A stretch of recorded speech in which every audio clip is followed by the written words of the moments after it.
times. Did you really just fart? We're not afraid to have fun.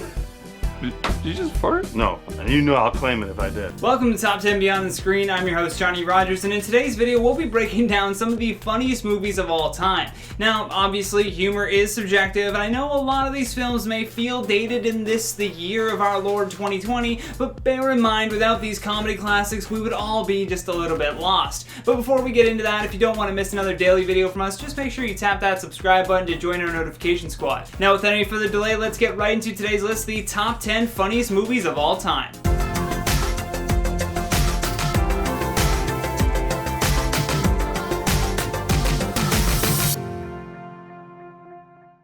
In at number 10, Scary Movie. With a lot of ridiculous horror movies coming out in the 1990s, the perfect way to sum them all up in parody form was the cult classic Scary Movie. Even mocking the genre at the time and the simplicity of its name alone, the film is packed with utter ridiculousness and over-the-top comedic acting that is truly unrivaled.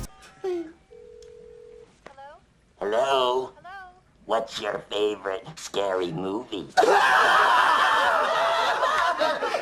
I mean, they literally took the villain in the movie Scream and turned him into a laughingstock. Although it follows the plot of Scream, it also follows the plot of I Know What You Did Last Summer, and it still manages to get in great bits to mock several other films. The movie has received some mixed reviews, but regardless, it still grossed over $278 million worldwide on just a $19 million budget, so someone must be buying it. In at number 9, Elf. Even those unicorns out there that hate Will Ferrell still say, but I loved him in Elf, because how could you not like a movie this cheerful? Tomorrow morning, 10 a.m., Santa's coming to town. Santa!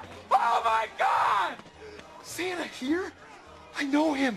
It certainly is Will Ferrell at his best, but with a bit of a cap on the lowbrow side of his humor. Instead, it's replaced with the innocence of Buddy the Elf combined with the real-life scenario that he's actually a fully grown man.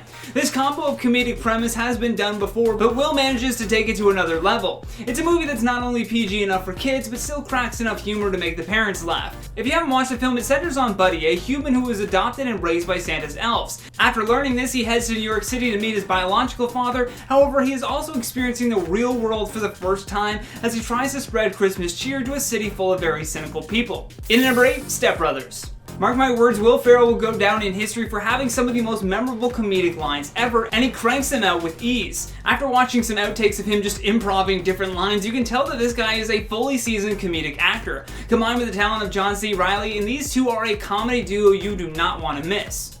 This is how we do it. Hey, I never asked you. Yeah. You like guacamole? In a sense, this one is similar to Elf. I mean, Ferrell adds that comedic innocence to a character who is supposed to be a grown man, and it's hilarious every single time. The film follows Brennan, played by Will, and Dale, played by John, and they are two grown men who still live with their single parents. That is until those parents get married, and now the two sons are forced to live together as stepbrothers. Now let's go do karate in the garage. In at number 7, Anchorman, The Legend of Ron Burgundy. Oh my god, did he just do Will Ferrell 3 times? Yes, I did. How could I possibly leave out Anchorman? I love Lamp, don't you? Brick, are you just looking at things in the office and saying that you love them? I love Lamp. Do you really love the lamp, or are you just saying it because you saw it? Although the film isn't one of the most consistent comedy flicks in history, none of that matters with Will at its core. He drops in even more memorable lines combined with his comedy Mount Rushmore of co-stars, and you get an instant comedy classic. Empire even ranked Ron Burgundy as number 26 in their top 100 greatest movie characters list. The brilliance of this film is the infantile humor within those jokes that somehow makes you not hate yourself for laughing. For example is the absurdity of Brick Tamlin, played by Steve Carell. Its overall buffoonery will always keep you guessing as to what's about to hit next. In at number 6, Superbad. Now, I haven't watched it yet, but I heard that the film Good Boys is essentially the modern day version of Superbad, but even still, you gotta give props to the OG of comedy classics. Perhaps the reason for this comedy hitting so close to many is that it was actually written by Seth Rogen and Evan Goldberg when they were only 13 years old. It was loosely based on their experience in grade 12 in Vancouver during the 1990s. I mean, it's up to you, Fogel. This guy's either gonna think here's another kid with a fake ID, or here's McLovin, the 25-year-old Hawaiian organ donor. Okay, so what's it gonna be? It's also where we are all gifted with the glorious fake ID name of McLovin. I mean, Superbad opened up a #1 in the United States box office, grossing over $33 million in its first weekend. Yeah, you're on the list of GOATs, Superbad.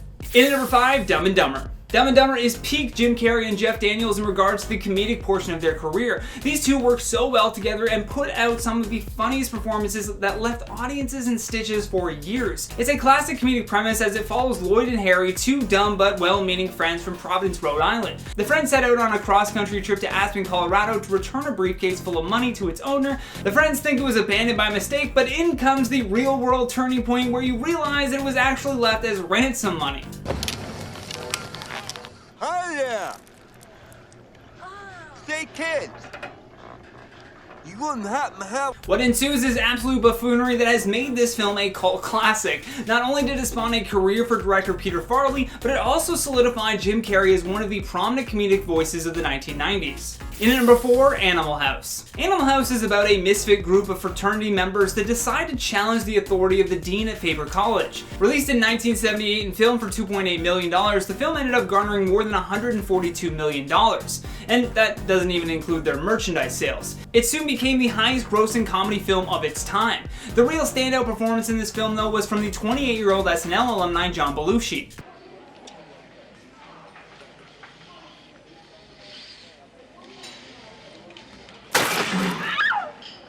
I'm a zit. Get it? This would be John's first major film, and because of him, it was more than memorable. In 2001, the United States Library of Congress deemed Animal House to be culturally, historically, and aesthetically significant. It was then selected for preservation in the National Film Registry, and Bravo named it number 1 in their list of the 100 funniest movies. You got Bravo on your side, that's a pretty good credit. Pretty good credit. In at number 3, Monty Python and the Holy Grail. To leave this great British comedy film off this list would be a mistake for anyone going over the best comedy films of all time. Holy Grail is a story that parodies the legend of King Arthur's quest for the Holy Grail, and even 30 years later, the film was used as the basis for the musical called Spamalot. The film's humor is definitely not for everyone, but its youthful perspective and zaniness make it hard to frown your way through it. There are so many great Monty Python films that could be mentioned on this list, but in our opinion, the Holy Grail is one that you don't want to leave this earth without seeing first. It's a big statement. In at number 2, Airplane. Another cult comedy classic is the movie Airplane, starring the powerful Leslie Nielsen as the overly literal comedic relief. You'd better tell the captain we've got to land as soon as we can. This woman has to be gotten to a hospital. A hospital? What is it? It's a big building with patients, but that's not important right now. Airplane will go down as one of the OGs of parody comedies with its mockery of films such as Flight and Danger and 0 Hour. It is widely regarded as one of the best films of the 1980s and was a big influence on future comedy directors such as Peter Farrelly. I mean, lines as simple as someone saying, "Surely you can't be serious," and Leslie replying with, "I am serious and don't call me Shirley." Those simple lines are the foundation for what makes a memorable line that people will recite for years to come. It's absurd for someone to take things like that so literally, which makes it all the more hilarious when others begin to do it in the same film. And that happens a lot in Airplane. It's the best, my favorite. Last but certainly not least, on our number 1 spot, Blazing Saddles. Looking back on this film now, you kind of cringe at just how dated everything seems, but much like the necessity of Airplane and Animal House, we wouldn't have the nuanced comedy films that we enjoy today without Blazing Saddles. Gene Wilder, along with Cleavon Little and directed by Mel Brooks, was a match made in comedy heaven. The film ruled over all the funny flicks that were coming out in the 1970s, and it does a terrific job of satirizing the racism obscured by myth-making Hollywood accounts of the American West. To bring all of this humor to light, all they had to do was have the hero be a black sheriff in an all-white town. Now their only protection is the man that they've sworn to hate, which only unravels a plethora of comedic revelations. With that, let's check out some of your comments from the video titled Top 10 Savage Donald Trump Tweets. Don't Sub to Me says, "Tell us how you really feel about Trump, Johnny." Oh, I think I laid out how I feel about him quite well in that one. That's all I'm gonna say. Teresa Westover says, "This is about celebrities, not politics. Where is Charlotte?" Charlotte? First off, Donald Trump was a reality TV show star, and so yes, he counts as a celebrity, and Charlotte is on inform overload, not beyond the screen. Your GPS has lied to you. CL says, "Johnny loves Crooked Hillary." Now where is that on the subscribe button? Bye, Felicia.